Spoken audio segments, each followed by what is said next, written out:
Welcome guys, it is the AxeMan here, and today we're going to be checking out Jurassic World Evolution 2. Yeah boy, I am freaking excited for this. So before we start, a massive, huge thank you to Frontier for giving me access to play a couple hours of the gameplay for this. It was amazing, I had so much fun, really enjoyed it, and I cannot wait for the full release.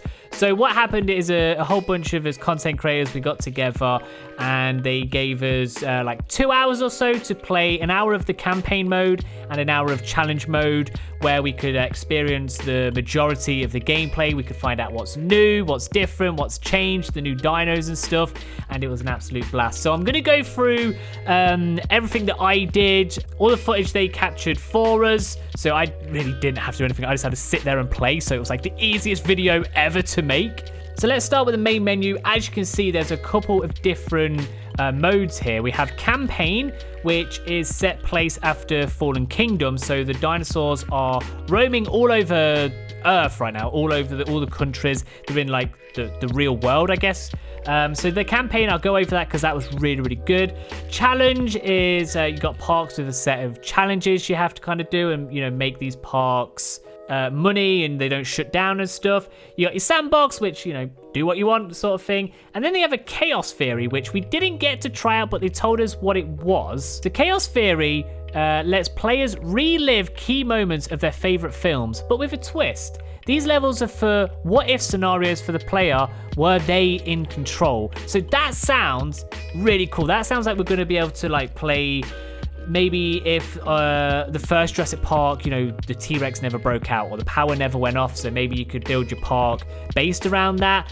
I'm not sure how they're going to incorporate the other couple movies, but maybe just Jurassic Park and Jurassic World if the Indom never broke out and stuff like that. So that sounds really interesting. Can't wait to try that one out. So let's talk about the campaign mode first. This was a lot of fun, I have to say. So it takes place in Washington State. There's been some dinosaur poachers. They'd, I think, captured a couple of carnos, and these carnos had broke out. I think the poachers had been arrested or whatever.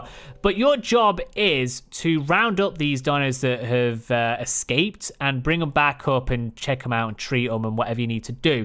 So, at first when I was experiencing this, I was like, okay, we're just going to be saving some dinosaurs that are here, because there was 2 carnos, there was broken fences, mended the fences, put the carnos in. I was like, okay, that's all right, I guess.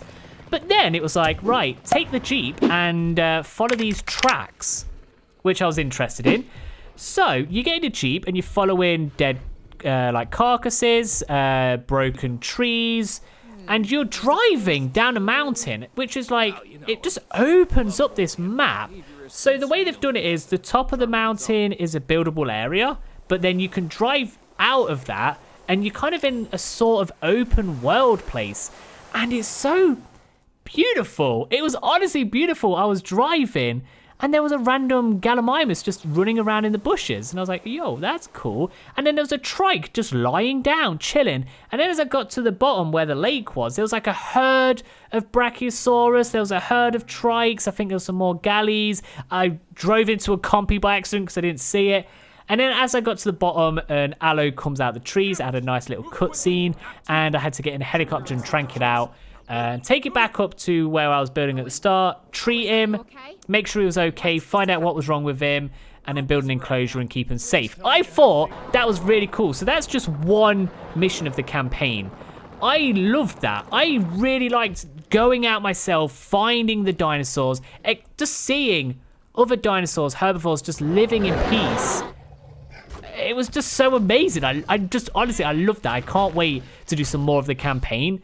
I hope there's more of this sort of open world vibe to it, because that's going to be really freaking cool. So after that, we got to take on the challenge mode, which they did say they adjusted the difficulty a bit so it was easier for us to experience more of the dinosaurs and more of the stuff. But this took place in the Canadian mountains, and again, the environments are so freaking beautiful. Like, I loved playing on the original islands on the first game, you know, the Isla Moretes or whatever they were called, I forget now, but seeing it in like the real world and like the Canadian mountains with all the big trees and the mountains and the bit of snow and stuff, it's so breathtaking, and it looks so pretty as well. Like, they've done a really good job at that. So yeah, in challenge mode, we was able to just kind of freely do what we want. So I got to experience some of the dinosaurs they've had. I got to see some of like the lists, a lot of the dinosaurs from the first one. I saw a couple new ones as well. Obviously, the water dinos, the mosasaur, the plesiosaur, which I'm excited for.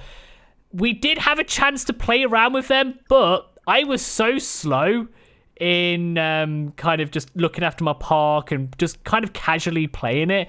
I didn't get to experience the water stuff, so I'm sure other people that have put videos out may have rushed off to do that, but I am stupid and I didn't, and I apologize. But yeah, you can build a whole lagoon, which sounds really cool, kind of like the mosasaur paddock in Jurassic World. They have the shark bait thing so they can jump out and eat, so I cannot wait to see a mosasaur. And yeah, again, they have a plesiosaur, so I'm pretty sure they're going to have 1 or 2 more water creatures. I'm sure they're not just going to stop at the 2 of them. But yeah, my first impressions after playing it, after sitting down and kind of looking over, you know, what I enjoyed and what I didn't and stuff, I have really high hopes for this. My hopes recently have been like shattered with all these new games coming out and they're just not good. But after playing this, I can honestly say I'm excited, really excited for when the full release is coming out. I can't wait to make tons of content on it. So I'm just going to go through some of the new stuff that I found that you'll find interesting and on why this is going to be better than the first one. So in no order at all, because you know how I'm terrible with ordering and stuff. They have scientists now. At first, I didn't fully understand what they were for because I am terrible at reading instructions. When a game's like, here's this is what it does, I just kind of gloss over it and don't care. But scientists are new. Now, you hire these, they all have different stats, they're all good at something, and they all have like a certain buff. You can pick through, you can hire some, obviously some are more expensive if they've got better stats and stuff. But these will be the ones that go out and extract your fossils. You know, like dig them up. These will be the ones that get the DNA from the fossils. These will do your research to learn new buildings and dinosaurs and stuff. And they will hatch your dinosaurs. So you have to manage these. These are sort of your staff. So you've got to manage these. They do need to rest or they get kind of annoyed with you and they can sabotage your island. Kind of like the first game when you had the 3 groups of people. What do we have? Entertainment, security, and science. These do the same. If you don't take care of your staff, they can sabotage, which I thought was pretty cool.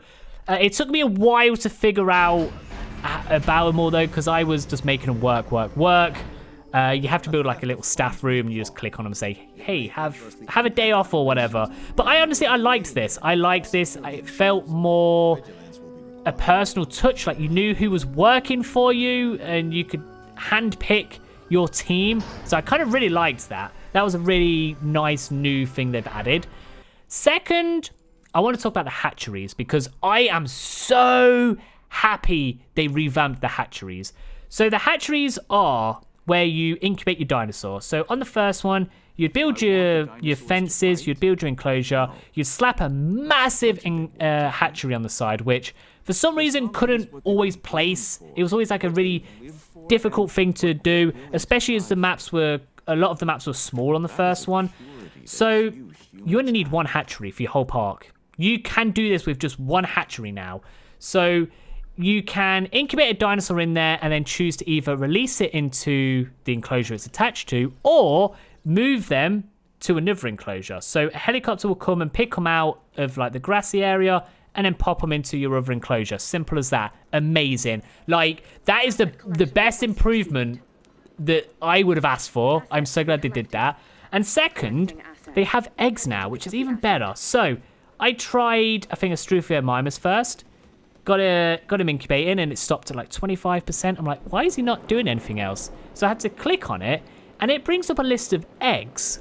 So the Struthia mimus has laid these eggs, and then you select how many of these eggs you want to hatch. So how many of these creatures you want in your enclosure. Now, some of them will be faulty because their DNA isn't always that good. So some of them you can hatch still, but they'll have like debuffs, I guess, or things wrong with them. They can be like skittish or really aggressive or not good with other dinosaurs. And I thought that was really cool to make all these dinosaurs a little more unique and not just the same thing over and over again. So again, that's really cool. And the fact that you can release multiple dinosaurs at one point. So when you hatch all these Struthiomimus, if you pick 4, all 4 of them run out at the same time. You don't have to wait for one to be done, for the next to be done, for the next to be done, for the next to be done. They all come out at the same time. Freaking love that. The hatchery is like the best improved, and it's a game changer, man. It's a freaking game changer.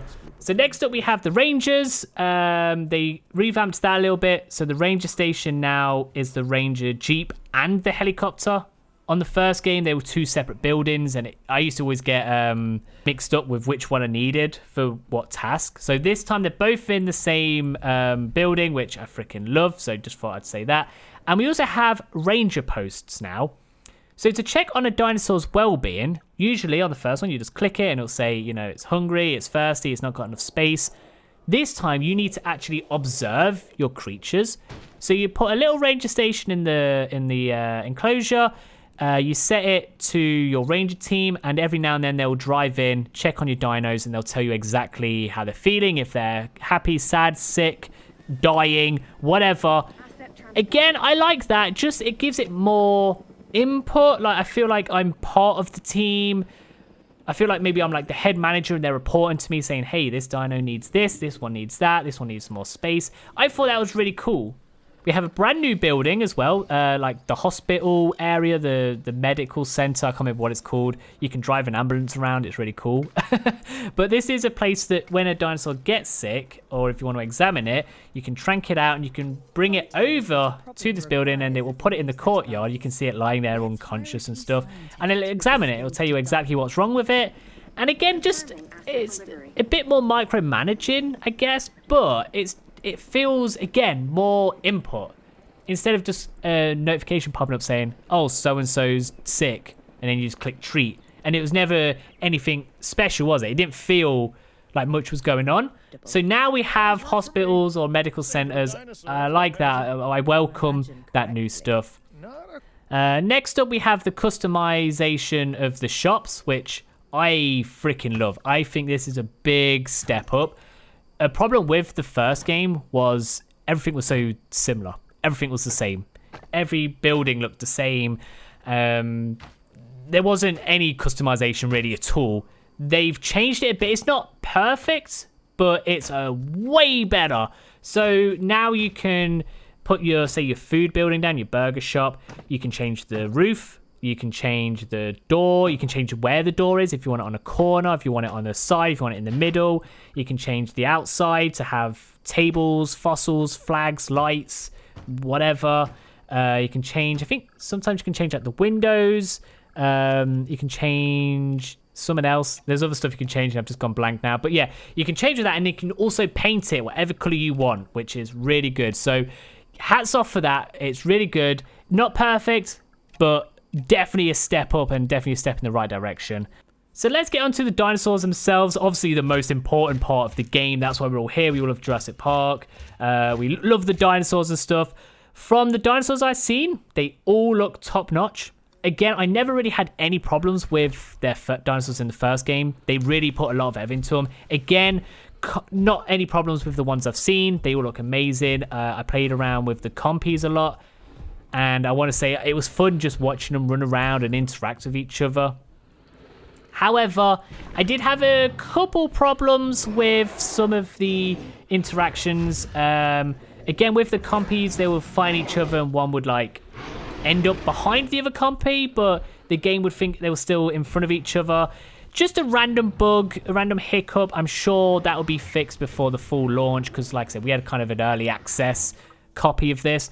But yeah, not really any problems there. But the animations of like eating the goats and stuff, the Carno headbutting the goat is the coolest thing ever, and I freaking loved it.